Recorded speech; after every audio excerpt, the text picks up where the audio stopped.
the one religion and the language beneath language. But as the days of Noah were, so shall also the coming of the Son of Man be. Matthew 24, verse 37, King James Version. The Son of Man is Adam. Jesus cannot be separated from Adam. Adam cannot be separated from Brahma, Vishnu, Shiva, Kali, Krishna, or any other sacred name humanity has used to approach the same underlying reality. There is no true separation.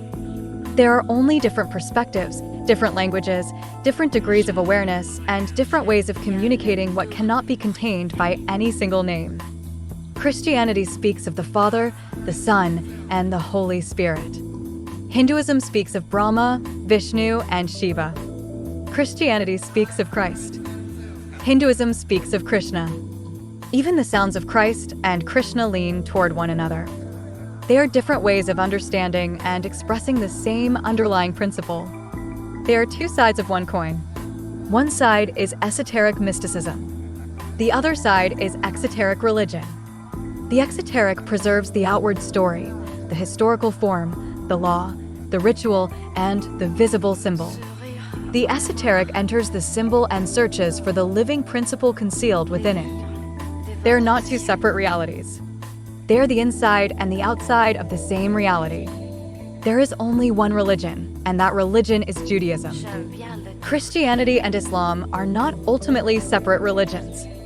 They are other parts, developments, and expressions of the same religion. It may not always have been called Judaism, but the underlying religion existed before humanity gave it that particular name.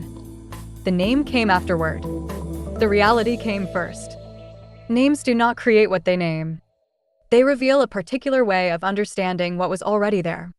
Chinese Taoism expresses this same mystery through the Tao that cannot be spoken. The highest principle cannot be reduced to speech. It cannot be captured inside a sentence or possessed through a definition.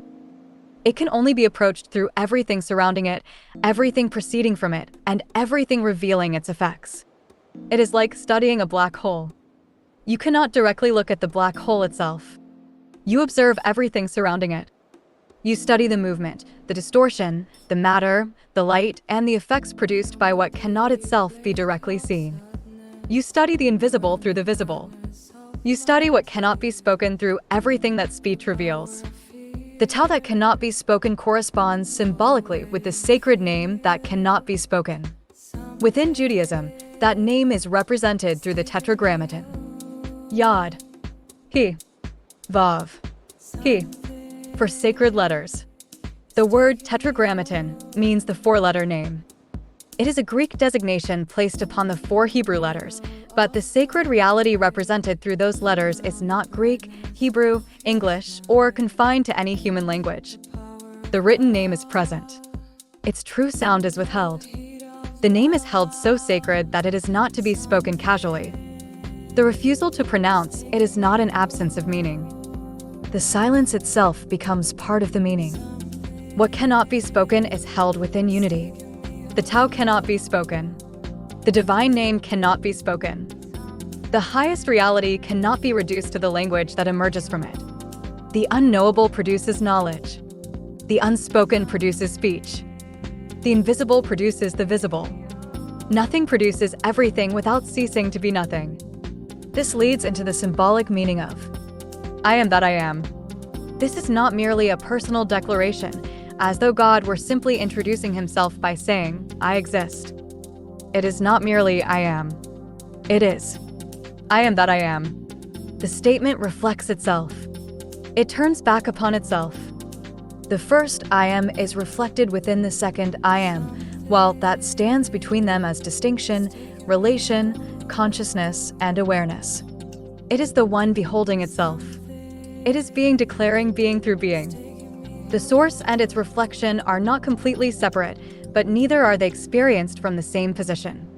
This is the same mystery appearing throughout sacred language. There is one reality, but it is understood through many names. There is one religion, but it appears through many traditions. There is one knowing, but it is communicated through different degrees of awareness.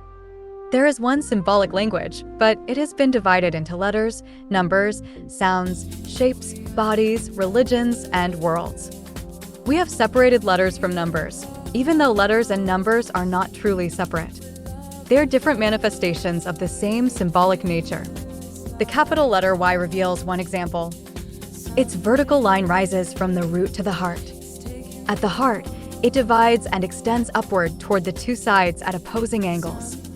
One line becomes two while remaining joined through one central point.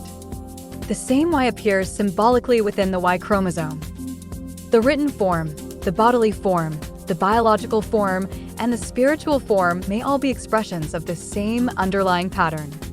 The lowercase letter O can represent the stomach chakra. The capital letter O can represent the head, the full body, or the complete circle. The oval represents the heart. The same form changes its meaning according to size, position, orientation, and context.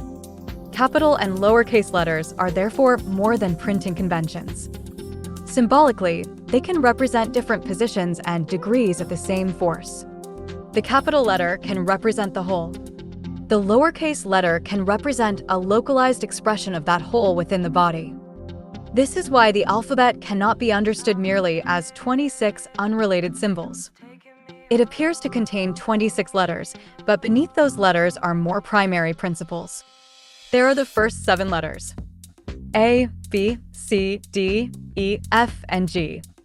These correspond to the 7 primary note names in Western music: A, B, C, D, E, F, and G. After G, the musical sequence repeats within another octave. The names return to the beginning, but they return at another level. The same 7 principles appear again in a higher or lower register. This corresponds symbolically with the 7 chakras and with the recurring structures of 7 found throughout religion, nature, music, and sacred symbolism. There appear to be 7, but within those 7 there is only one. Every distinction emerges from unity. A represents the first letter and the first principle. But A is not the absolute beginning. Before A comes 0. Before 1 comes 0. Mathematics calls it 0. Abstract thought calls it nothing. Without 0 as a symbol, nothing remains an absence that cannot be assigned a mathematical position. Once 0 is introduced, nothing becomes something that can be represented, considered, positioned, and calculated. Nothing becomes symbolized as 0. 0 stands before 1. 1 becomes A. The unmanifest becomes the first manifestation. The abstract becomes number. Number becomes letter. Letter becomes sound. Sound becomes word. Word becomes world. The letter A itself contains several different sounds. There is the long A as in day. There is the broad A as in father. There is the short A as in cat or dad. There is the reduced, a sound heard through A in words such as about. One written symbol contains several vocal expressions. The written symbol remains one. Its manifestation changes according to its position, context, and relationship with the letters surrounding it. Music contains a comparable structure. A note can be natural, sharp, or flat. A natural, a sharp, a flat. The note remains related to A, but its position and expression change. The letter A also changes its sound without ceasing to remain the letter A. Music theory and spoken language may not formally claim these systems are connected, but symbolically both display the same principle. Variation within unity. One identity can rise, fall, sharpen, flatten, lengthen, shorten, open, close, or become reduced without ceasing to belong to the same underlying identity. The letter B is both a name and a consonantal sound. Its name is B. Its consonantal force is represented by the sound. C is called C, but within words it can carry the hard sound of K or the soft sound of S. The written symbol is C, but when its name is spoken, it begins with an S sound and carries the long E sound. D is D. E is itself. F is Yef. G is G. The names of the letters are constructed from smaller sounds represented through the letters themselves. The alphabet names itself using the sounds already contained within the alphabet. This creates a circular structure. Letters are used to explain letters.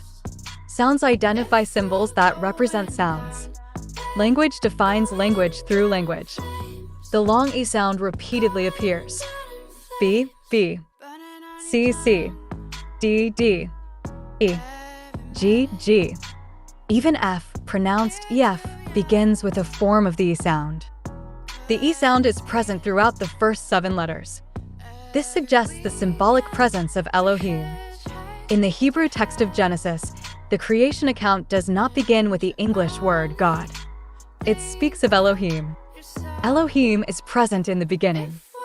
Symbolically, the E sound is present within the names of the letters through which thought, language, and creation become articulated.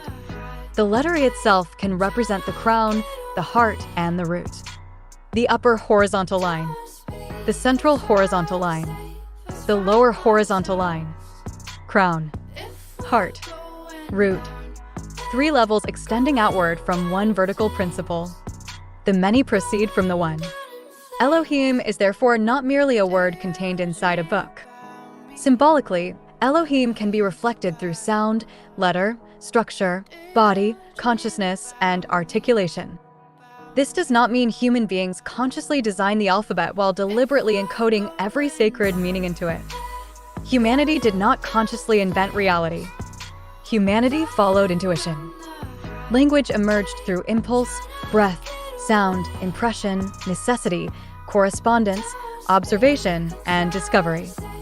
Human beings believed they were creating words, but they were intuitively following structures already present within consciousness and nature. Intuitive language does not emerge from nowhere. When intuition guides us, we are being led by the One. Perfection produces perfection. Every language that sounds itself into articulation is a manifestation of the deeper source from which every form of expression proceeds. Human beings do not create something out of nothing. Nothing has ever entered the imagination of man that was not first given as a possibility of imagination. Even a person who deliberately produces random babbling sounds, records them, rearranges them, and searches through them for accidental patterns is still borrowing from what already exists. He borrows breath. He borrows sound. He borrows rhythm. He borrows the body. He borrows time. He borrows contrast. He borrows memory. He borrows technology. He borrows the ability to recognize coincidence. He even borrows the concept of randomness. Nothing is produced independently from the whole. There is no isolated human imagination standing outside reality and creating an original thing from absolute nothingness. Every act of creation is reflection. Every invention is discovery. Every discovery is creation. There is no true difference between invention and discovery. The only difference is awareness and, according to that awareness, the ability to communicate what is already known. A small child may contain the same fundamental knowing as an educated adult, philosopher, or mystic. The child is not lesser in essence. The difference is articulation. The child has not yet learned the accepted symbols. The child does not possess the vocabulary. The child cannot organize its knowing into definitions. The child expresses through impulse, motion, emotion, crying, laughter, babbling, and sounds that appear meaningless to those who have forgotten how language begins. The knowing is already present. The means of communicating it are still developing. The child and the sage are not separated by truth. They are separated by the form through which truth is communicated. This is why what appears to be an error is not ultimately an error. There are no mistakes within the absolute structure. There is only perfection producing perfection. What we call a mistake is a misinterpretation. An error is only called an error from the perspective of a consciousness possessing greater experience and awareness of consequence. But this greater awareness does not make the adult, teacher, philosopher, or mystic greater in essence than the child. To believe it does is to enter a mode of arrogance. The one who understands more is not a superior being. He has simply passed through more experience, more consequence, more suffering, or more opportunities to articulate what was always present. There is only the truth that cannot be directly seen. It becomes understood through experience, ignorance, consequence, and wisdom. Ignorance enters experience. Experience produces consequence. Consequence produces understanding. Understanding culminates in wisdom. This entire process culminates within one language. That language is pain. Pain is not limited to the physical body. Pain is not merely stubbing a toe, breaking a bone, being cut, becoming sick, or suffering physical injury. There is pain of the heart. There is pain of the mind. There is emotional pain. There is spiritual pain. There is guilt. There is shame. There is grief. There is fear. There is confusion. There is loneliness. There is frustration. There is longing. There is the pain of wanting an answer and being unable to find it. There is the pain of being unable to communicate what one already knows. There is the pain of being misunderstood. There is the pain of misinterpretation. There is the pain of ignorance meeting consequence. Discomfort is pain. Tension is pain. Not knowing is pain. Life is pain. Pain is the universal language through which consciousness becomes aware of relation, resistance, consequence, value, and meaning. Pain teaches where ordinary language fails. It reveals that something matters. It demands attention. It interrupts unconscious repetition. It makes ignorance visible through consequence. Pain does not mean that perfection has made an error. Pain is the mechanism through which misinterpretation becomes corrected and wisdom becomes possible. The mistake is not contained within perfection itself. The mistake exists within the interpretation of perfection. From a limited awareness, an event may appear broken, accidental, unjust, or meaningless. From a wider awareness, the same event may be understood as part of a process that could not be recognized from the earlier position.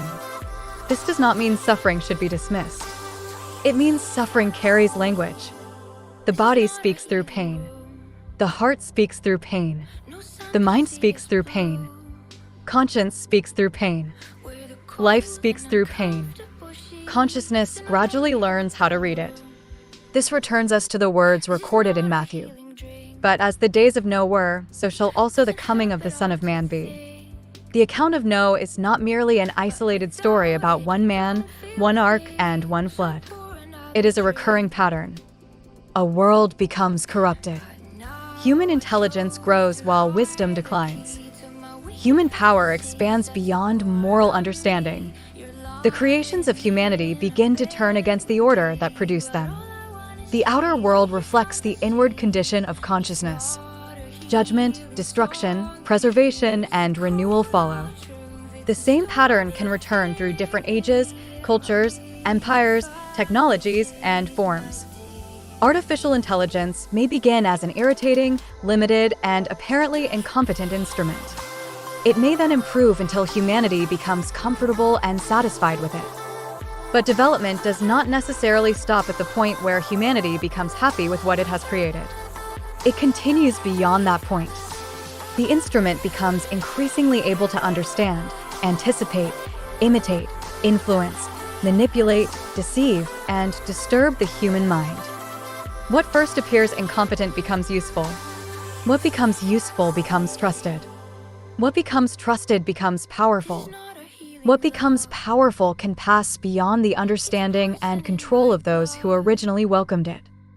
Guardrails may function to a certain degree and under particular conditions, but no human system can absolutely control the full unfolding of intelligence, power, ambition, imitation, deception, and consequence. Day follows night. Night follows day. Polarity changes. What serves can eventually dominate. What assists can eventually manipulate. What appears harmless can become dangerous. This is inevitable in the same manner that the changing of polarity appears inevitable throughout nature. The names change. The machines change. The languages change. The outer forms change. The underlying structure remains. But as the days of Noah were, so shall also the coming of the Son of Man be. There is one reality. There is one source.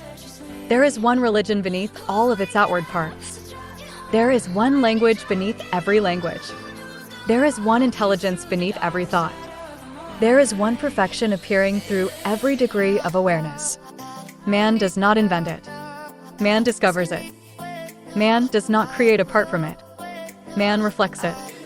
Man does not stand outside truth and give truth its name. Truth produces the man, the name, the sound, the symbol, the language, the ignorance, the experience, the consequence, the wisdom, and the eventual recognition. The Tao cannot be spoken, yet all speech proceeds from it. The name cannot be pronounced, yet every name exists within it. Nothing cannot be seen, yet zero gives it symbolic form. The one cannot be divided, yet every number proceeds from it. The source cannot be contained within letters, yet letters continually reveal its structure. Truth cannot be directly grasped, yet experience gradually teaches it. Pain becomes its language. Wisdom becomes its understanding. Perfection continues producing perfection, even while consciousness mistakes the unfolding for error. Amen. Let it be so.